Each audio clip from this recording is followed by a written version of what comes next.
Shalom. Sebelum kita minum kopi, kita makan makanan rohani dulu. Haleluya. Saya baru ini karena baru pulang. Kita berdoa. Terima kasih. Bapak kami bersyukur buat kasih karunia Tuhan, waktu anugerah Tuhan di hari yang ke-6 bulan Juli 2020 kami boleh ada karena Tuhan, bukan karena siapa-siapa. Napas kehidupan yang masih Engkau berikan dalam kehidupan kami. Kami bersyukur untuk semuanya itu. Kami boleh menikmati udara yang ceria di pagi hari ini oleh berkat-berkat Tuhan yang melimpah. Terpuja nama-Mu. Kami bersyukur mau sambut firman-Mu dalam nama Tuhan Yesus. Haleluya. Amin.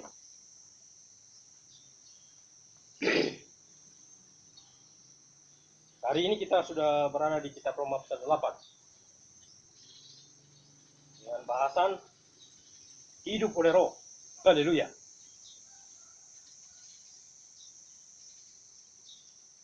Demikianlah sekarang tidak ada penghukuman bagi mereka yang ada dalam Kristus Yesus. Haleluya. Roh yang memberi hidup telah memerdekakan kamu dalam Kristus dari hukum dosa dan hukum maut. Haleluya. Jadi yang dimasukkan itu, penghukuman itu adalah hukum dosa dan hukum maut. Yang saya mengerti ya. Jadi orang yang sudah ada di dalam Kristus Yesus itu sudah bebas dari hukum dosa dan hukum maut. Karena dosa sudah ditaklukkan oleh Yesus dan maut juga sudah ditaklukkan oleh kebangkitannya. Dosa sudah disucikan di antaranya. Haleluya. Sebab apa yang tidak mungkin dilakukan hukum Taurat karena tak berdaya oleh daging, nah itu telah dilakukan oleh Allah dengan jalan mengutus anaknya sendiri dalam daging yang serupa dengan daging yang dikuasai dosa karena dosa. Haleluya. Ia telah menjatuhkan hukuman atas dosa di dalam daging. Haleluya. Kenapa Elohim itu, Yahweh itu datang dalam daging? Itu sudah tadi. Menjelma di dalam anak Yesus Mesias, Adonai, Yesus Kristus Tuhan.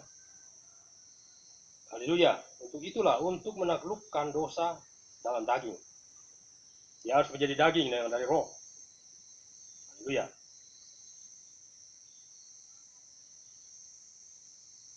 Supaya, saya ulang supaya jelas. Sebab apa yang tidak mungkin dilakukan hukum Taurat karena tak berdaya oleh daging, telah dilakukan oleh Allah dengan jalan mengutus anaknya sendiri dalam daging, yang serupa dengan daging yang dikuasai dosa karena dosa.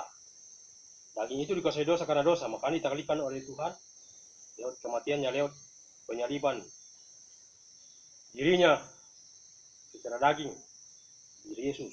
Haleluya. Supaya tuntutan hukum Taurat digenapi di dalam kita. Haleluya. Yang tidak hidup menurut daging tetapi menurut roh. Jadi kita yang sudah percaya Yesus tidak lagi hidup menurut daging tapi menurut roh. Haleluya.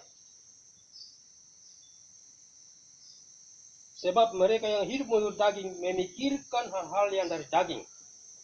Haleluya. Mereka yang hidup menurut roh memikirkan hal-hal yang dari roh. Haleluya. Daging itu wujud nampak, kalau roh tidak nampak. Haleluya. Ayat 6, karena keinginan daging adalah maut. Ya, jelas maut, kematian. Tetapi keinginan roh adalah hidup dan damai sejahtera. Ya, tetapi keinginan roh ialah hidup dan damai sejahtera. Haleluya. Sebab keinginan daging adalah perseteruan terhadap Allah karena ia tidak takluk kepada hukum Allah. Haleluya. Hal ini memang tidak mungkin baginya. Mereka yang hidup dalam daging tidak mungkin berkenan kepada Allah. Mereka yang hidup dalam kedagingan. Haleluya. Tetapi kamu tidak hidup dalam daging, melainkan dalam roh. Tidak hidup dalam roh kudus. Jika memang roh Allah diam di dalam kamu, ya. Jika memang roh Allah diam di dalam kita, maka kita tidak lagi hidup menurut daging, tapi hidup menurut roh. Dalam arti bahwa kita hidup ini hidup dalam tuntunan Roh Kudus. Haleluya. Lewat kepekaan hati nurani.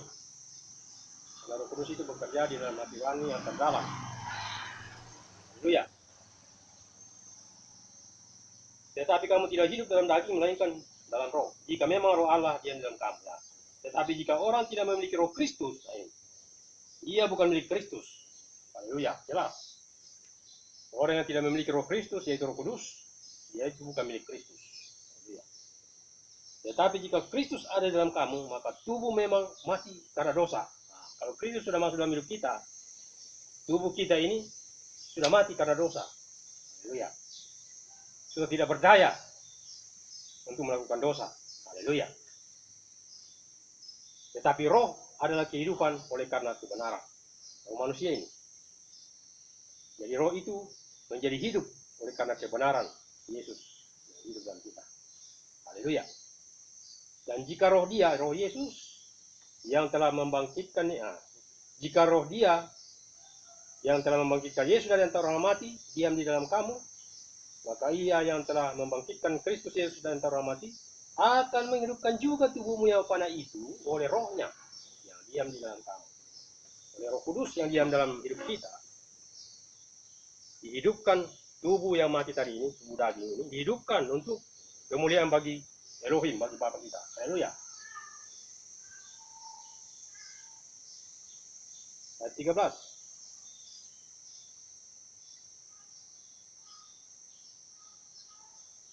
Ayat 12. Jadi saudara-saudara, kita adalah orang berhutang. Kita adalah orang-orang yang berhutang. Tetapi bukan kepada daging, supaya hidup menurut daging. Haleluya.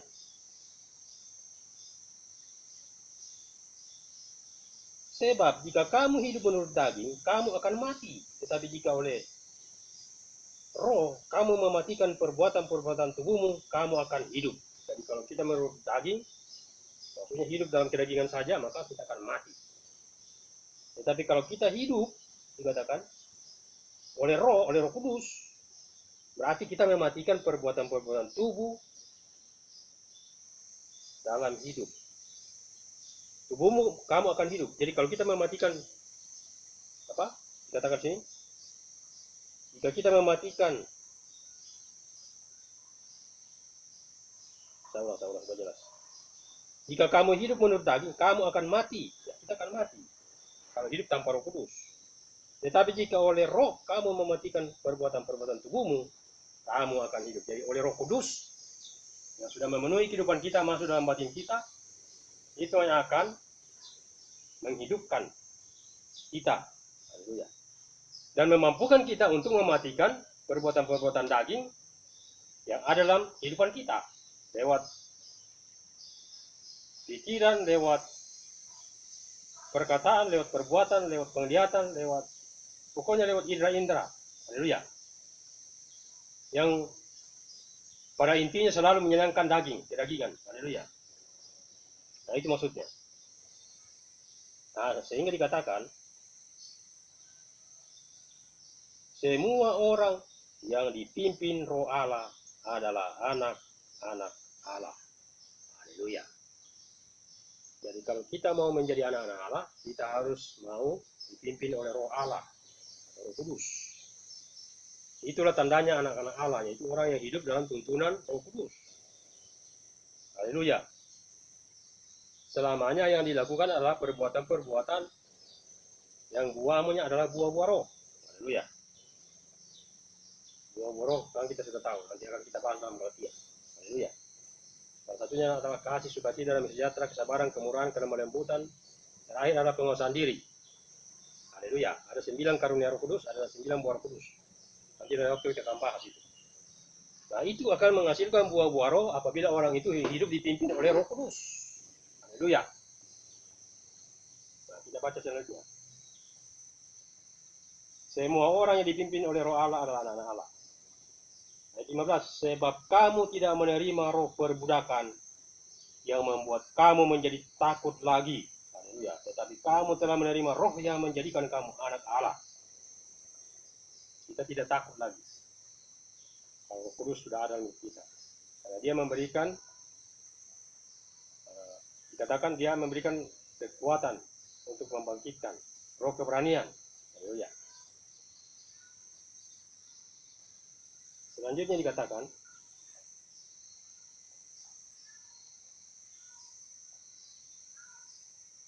ayat ya, kita tidak menjadi takut lagi sebab kamu telah menerima roh yang menjadikan kamu anak Allah. Oleh roh itu, oleh Roh Kudus itu dikatakan, oleh roh itu kita berseru, ya Aba, ya Bapa. Jadi kita menjadi anak. Oleh Roh Kudus yang ada dalam kita menjadi anak Bapa, sehingga kita bisa berseru, ya Aba, ya Bapa. Kita menjadi anak-anak Allah. Sudah dikatakan tadi kan? Ya Aba, ya Bapa. Roh itu bersaksi bersama-sama dengan roh kita. Jadi dia bersaksi karena dia ada dalam hidup kita. Bekerjasama dengan roh kita dia bersaksi. Bekerjasama dengan roh kita sebagai manusia. Roh itu bersaksi bersama-sama dengan roh kita bahwa kita adalah anak-anak Allah. Ya. Itu akan nyata dari kehidupan kita. Kita akan beda dengan orang-orang duniawi. Itu akan ada perbedaan. Haleluya. Ayat 16, roh itu bersaksi bersama dengan roh kita bahwa kita adalah anak Allah. Dan jika kita adalah anak, maka kita juga adalah ahli waris. Kita adalah ahli waris.